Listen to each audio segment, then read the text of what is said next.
जय हिंद दोस्तों, कैसे हैं आप सभी। आई होप कि आप सभी बहुत अच्छे होंगे और अपने जीवन में कुछ नया और बेहतर करने का प्रयास भी ज़रूर कर रहे होंगे। तो दोस्तों, जैसे कि आप जानते हैं, हम DSSB के प्रीवियस ईयर के क्वेश्चंस पेपर को सॉल्व कर रहे हैं यहाँ पर GK GS के। तो आज फिर से एक और पेपर सॉल्व करते हैं और यहाँ पर हमें क्वेश्चन नंबर 1 दिया है। Which of the following countries are separated by India through Gulf of Mannar, यानी कि गल्फ ऑफ मन्नार यानी जो मन्नार की खाड़ी है, इससे कौन सा देश है जो भारत से मन्नार की खाड़ी से अलग हुआ है। चलिए, तो जब भारत की हम साउथ इंडिया की बात करते हैं, ये मान लिया साउथ इंडिया का मैप है हमारा, और यहाँ पर आपको दिखाई देता है श्रीलंका। ये नारियल की शेप में जो दिखाई देगा, ये क्या है, श्रीलंका है छोटा सा। तो यहाँ पर भारत और श्रीलंका के बीच पड़ती है मन्नार की खाड़ी। तो आप बताइए, आप मुझे कौन सा देश अलग हुआ मन्नार की खाड़ी से। तो ये है श्रीलंका। चलिए नेक्स्ट क्वेश्चन पे बढ़ते हैं। नेक्स्ट हमें बताना है, निम्नलिखित में से कौन सी प्रजाति उष्णकटिबंधीय कांटेदार वन की नहीं है। देखिए, बबूल, बेर, नीम, ये ऐसी प्रजातियां हैं जो उष्णकटिबंधीय कांटेदार वन में पाई जाती हैं। लेकिन जो हुर्रा है, ये हुर्रा, ये जो हुर्रा है, ये इस क्षेत्र में नहीं पाई जाती है। तो इसलिए ऑप्शन नंबर हमारा डी यहाँ पर सही होगा। नेक्स्ट क्वेश्चन देखेंगे, गौतम बुद्ध का जन्म निम्नलिखित में से किस स्थान पर हुआ था। तो गौतम बुद्ध का जन्म लुम्बिनी में हुआ था। नेपाल के लुम्बिनी में गौतम बुद्ध का जन्म हुआ था और इन्होंने अपना पहला जो स्पीच दी थी, पहला जो अपना उपदेश दिया था इन्होंने, वो सारनाथ में दिया था। और इनके द्वारा दिया गया जो उपदेश था उसको धर्म चक्र प्रवर्तन के नाम से जाना गया था। और जब उन्होंने अपने घर को त्यागा था, तो उनके गृह त्यागने की जो घटना थी वो महाभिनिष्क्रमण कहलाती थी। और उनके द्वारा जब उनके शरीर को त्यागा गया, या फिर जो उनके मरने की जो घटना है, उसको कहा जाता है महापरिनिर्वाण। तो ये तीनों घटनाएं इनसे संबंधित आप याद रखिएगा, तीनों ही पूछी जाती है, इंपॉर्टेंट होंगी आपके लिए।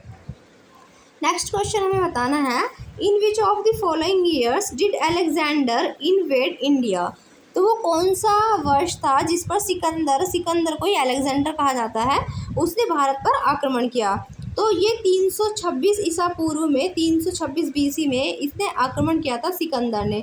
और सिकंदर ने जब भारत पर आक्रमण किया, तो इसने जब इसका पाला पड़ा नंद वंश के शासक घनानंद से, तो उसकी सेना को देखकर इसकी सेना ने व्यास नदी को पार करने से मना कर दिया और वो अपने भैया वापस लौट गए। और एक क्वेश्चन आपसे पूछा जाता है कि सिकंदर ने भारत में कितना टाइम व्यतीत किया। तो 19 मंथ्स, 19 महीने का इसने भारत के अंदर टाइम स्पेंड किया था, याद रखना। चलिए आगे बढ़ेंगे नेक्स्ट क्वेश्चन पे।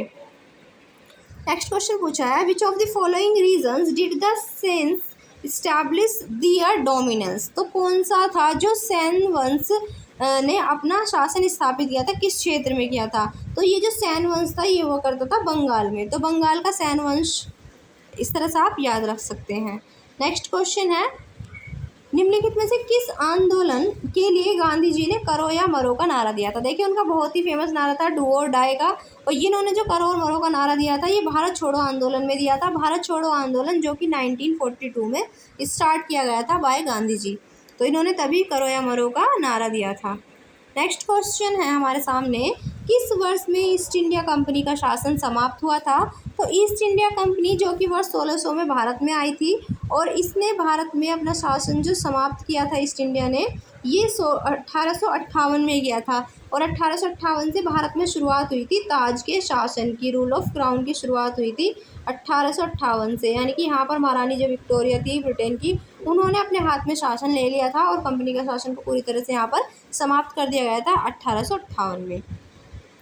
नेक्स्ट क्वेश्चन हमारे सामने है, हमें ये बताना है कि भारत जो है हिंद महासागर आयोग में किस भूमिका में शामिल हुआ है।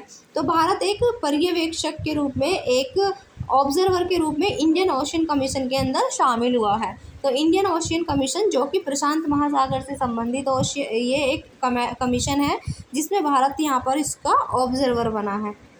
नेक्स्ट क्वेश्चन है, which of the following days is celebrated as the International Women's Day. तो इंटरनेशनल यानी कि अंतर्राष्ट्रीय महिला दिवस के रूप में हम 8 मार्च को सेलिब्रेट करते हैं अंतर्राष्ट्रीय महिला दिवस। महिलाओं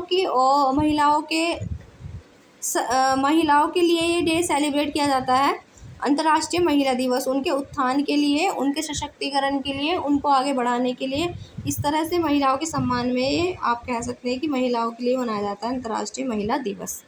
नेक्स्ट क्वेश्चन है 108वीं भारतीय कांग्रेस की कहाँ आयोजित की जाएगी? तो 108वीं जो विज्ञान कांग्रेस है ये पुणे इसका सही जवाब होगा। नेक्स्ट क्वेश्चन देखेंगे।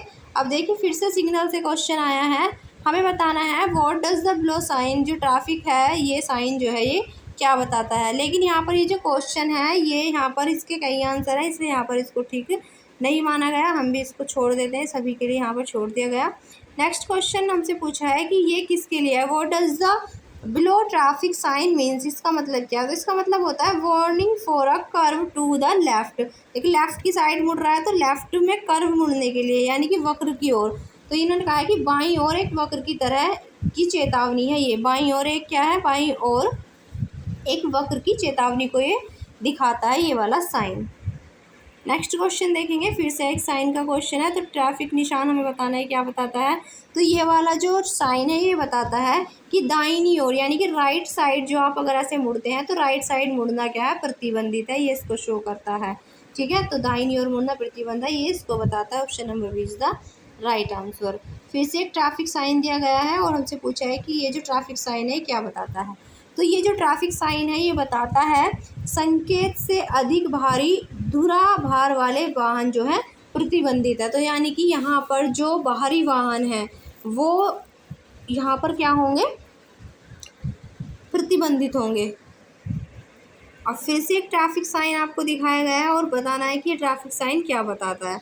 तो ये जो ट्रैफिक साइन है ये इसका है कि खराब सड़कों की चेतावनी के लिए, कि ये जो सड़क है आगे वो क्या है, खराब है, ये इसका साइन बताता है। खराब सड़क की चेतावनी के लिए इस साइन का यूज़ किया जाता है। नेक्स्ट है 2 सेकंड का नियम डैश के लिए लागू होता है। तो 2 सेकंड का जो नियम है, 2 सेकंड रूल है, वो किस पे एप्लीकेबल होता है? तो ये अन्य वाहनों से एक सुरक्षित दूरी बनाने के लिए होता है, कि जो एक वाहन है वो दूसरे वाहन से सुरक्षित दूरी बनाए रखे, तो यहाँ पर 2 सेकंड के नियम के लिए लागू होता है।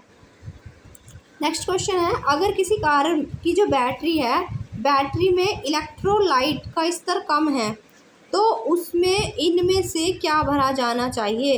अगर किसी भी बैटरी के अंदर इलेक्ट्रोलाइट जो का जो स्तर है, उसको जो लेवल है वो कम हो गया है, लो हो गया है, तो उसमें हमें क्या भरना चाहिए? तो उसमें आशुद्ध जल या फिर डिस्टिल्ड वाटर इसमें हमें भरना चाहिए। आशुद्ध जल का मतलब होता है डिस्टिल्ड वाटर, तो हमें उसके अंदर डिस्टिल्ड वाटर को भरना चाहिए।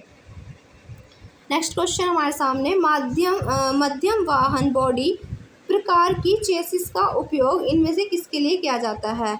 तो ये वैन के लिए किया जाता है। मध्यम प्रकार की चेसिस का उपयोग किया जाता है किसके लिए? वैन के लिए। नेक्स्ट क्वेश्चन है हमारे सामने, हमें बताना है कि डैश ट्रैफिक सिग्नल ऐसे ट्रैफिक नियमों को सूचित करता है जो ट्रैफिक सुरक्षा के लिए खतरे से बचाव हेतु ड्राइवरों से तुरंत कार्रवाई करने की अपेक्षा करते हैं। तो रेड कलर वाले जो होंगे वो यहाँ पर ऐसे ही ट्रैफिक रूल्स को सूचित करते हैं ताकि वो ड्राइवरों को तुरंत कार्रवाई करने की अपेक्षा करेंगे, ये ऐसे जो रूल होंगे। अब लास्ट क्वेश्चन है हमारे सामने, नेक्स्ट लास्ट क्वेश्चन। तो हमें बताना है नारंगी रंग के राजमार्ग यातायात संघ के ड्राइवरों को डैश क्षेत्र के पास पहुंचते समय सतर्क करते हैं। तो ये सतर्क करते हैं निर्माण के लिए। तो नारंगी रंग के जो राजमार्ग यातायात संकेत हैं वो ड्राइवरों को निर्माण क्षेत्र के पास पहुंचते समय सतर्क करते हैं कि यहाँ पर वही निर्माण कार्य चल रहा है। तो ये समझ में आए होंगे आपको क्वेश्चन, आशा करती हूँ। फिर मिलेंगे एक ऐसे ही और प्रैक्टिस सेट के साथ, तब तक के लिए जय हिंद, जय भारत।